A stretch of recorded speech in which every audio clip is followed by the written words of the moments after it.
Oke, Assalamualaikum warahmatullahi wabarakatuh. Selamat malam. Kami dari kelompok 2 ingin membicarakan apa hasil diskusi kami tentang syarat organisasi yang oke. Kelompok 2 ini beranggotakan 4 orang yang satunya adalah Asyaila Nakorifah Rahman, Fatma Nafisa Zahra Aulia Rahman, Zahra Umi Latifah, dan David. Oke, apa itu organisasi? Organisasi adalah proses penggabungan pekerjaan yang para individu atau kelompok-kelompok harus melakukan dengan bakat-bakat yang diperlukan untuk melaksanakan tugas. Tugas sedemikian rupa memberikan saluran terbaik untuk pemakaian yang efisien, sistematis, positif, dan terkoordinasi dari usaha yang tersedia. Oliver Sheldon 1923. Halo semuanya, saya Saila. Di sini saya akan memaparkan materi tentang syarat organisasi yang baik. Poin pertama yaitu adalah memiliki struktur organisasi yang jelas dan terintegrasi. Mengapa kita harus memiliki struktur organisasi yang jelas dan terintegrasi? Dikarenakan struktur ini memiliki fungsi sebagai kerangka kerja dan tugas pekerjaan yang dibagikan, dikelompokkan, dan dikoordinasikan secara formal.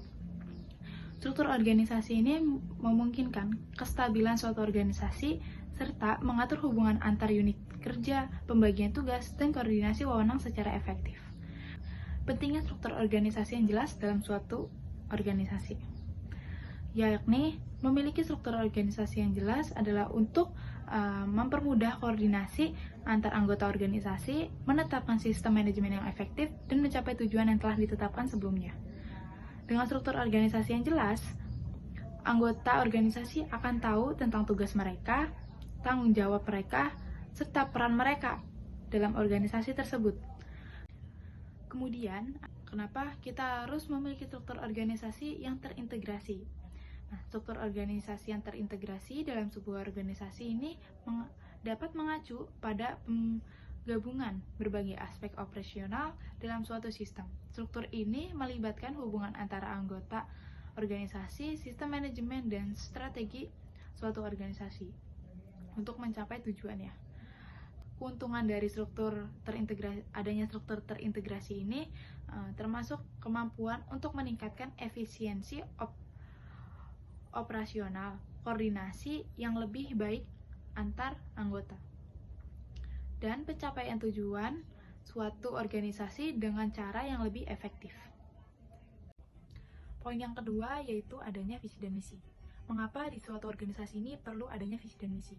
Visi dan misi dalam suatu organisasi ini memiliki peran penting dalam menjalankan kegiatan organisasi tersebut, yang dimana visi adalah impian, cita-cita, rencana, dan harapan yang ingin dicapai di masa yang akan datang.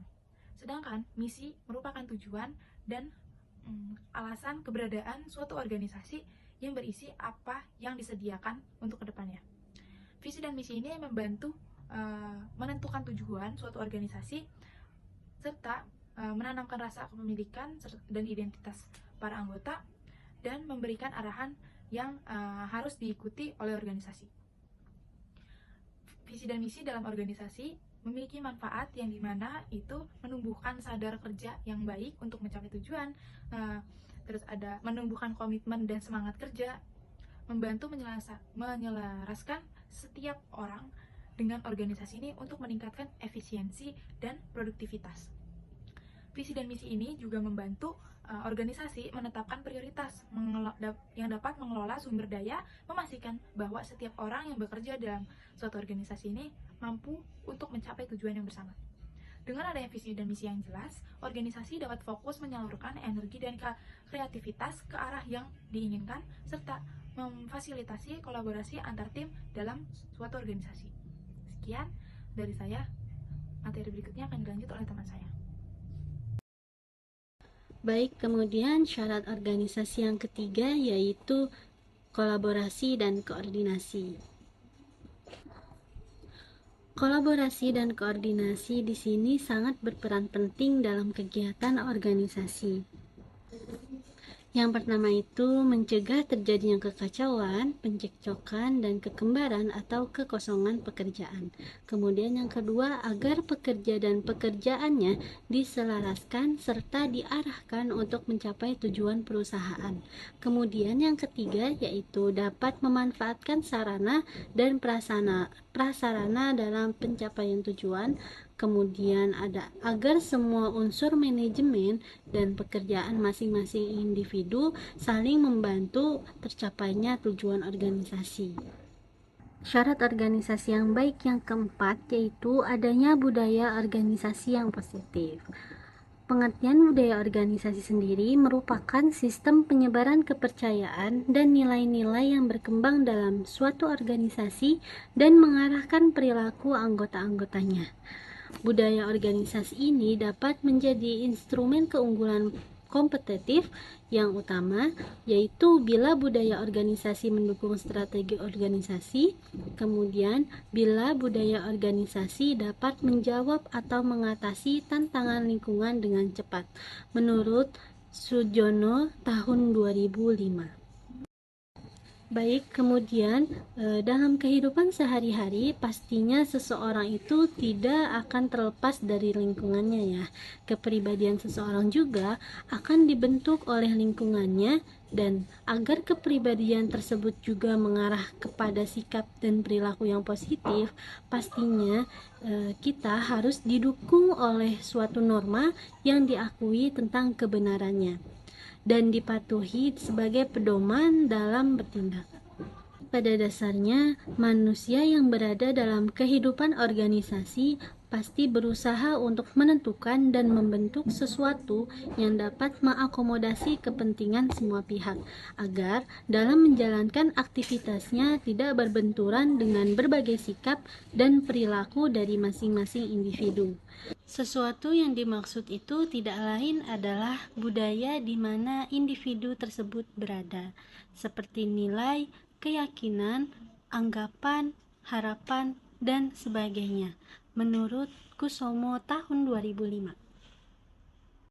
Saya akan melanjutkan presentasi dari rekan saya, Zahro. Di tengah revolusi teknologi global yang semakin erat, kebutuhan untuk meningkatkan kemampuan adaptasi dan fleksibilitas menjadi krusial bagi individu maupun organisasi.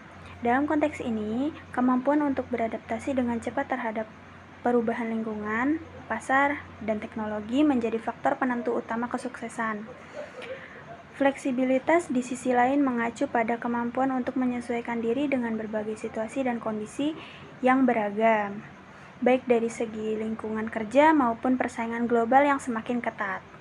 Dengan terus berkembangnya era digital, organisasi dituntut untuk mengadopsi model bisnis yang adaptif dan fleksibel, guna tetap relevan di pasar yang berubah dengan cepat. Hal ini mendorong para organisasi untuk memastikan bahwa anggota mereka memiliki kemampuan adaptasi yang cepat. Selain itu, organisasi juga perlu melatih anggotanya dalam hal fleksibilitas sehingga mereka dapat berkolaborasi dan berkompetisi dengan berbagai tim dan beradaptasi dengan berbagai model kerja yang berbeda-beda. Dengan kata lain, mampu ditempatkan dan mampu mengoperasikan berbagai tugas. Meningkatkan kemampuan adaptasi dan fleksibilitas adalah suatu keharusan di era globalisasi yang terus berkembang. Organisasi dan individu harus bersedia untuk mengubah paradigma kerja mereka dan menerapkan pendekatan yang adaptif guna memanfaatkan peluang yang terus berkembang dan mengatasi tantangan yang tak terduga. Dengan demikian, mereka akan tetap relevan dan kompetitif di tengah dinamika globalisasi dan perkembangan teknologi yang semakin hari semakin berubah. Dan yang terakhir adanya pembagian kerja yang jelas bagi masing-masing anggotanya. Pembagian kerja di sini yang dimaksud adalah pembagian di divisi-divisi masing-masing anggota. Dengan adanya pembagian kerja, anggota dapat dilatih sesuai dengan bidangnya melalui keahliannya. sehingga anggota dapat memberi sumbangan maksimal terhadap pencapaian tujuan. Maksudnya, agar anggotanya berkontribusi untuk organisasi tersebut secara maksimal.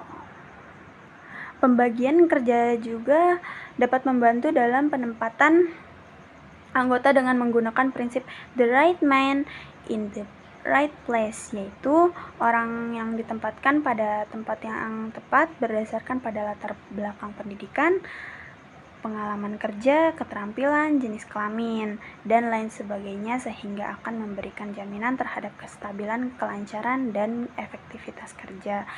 Yang dimaksud penempatan jenis kelamin itu tidak mungkin perempuan akan ditaruh di bagian permesinan atau di bagian operasi-operasi permesinan seperti itu. Pasti ditaruhnya di admin atau office gitu. Efektivitas organisasi terjadi jika masing-masing anggotanya melaksanakan pekerjaan yang menjadi tanggung jawabnya sendiri secara efektif. Terima kasih dari saya. Dilanjut kepada rekan saya.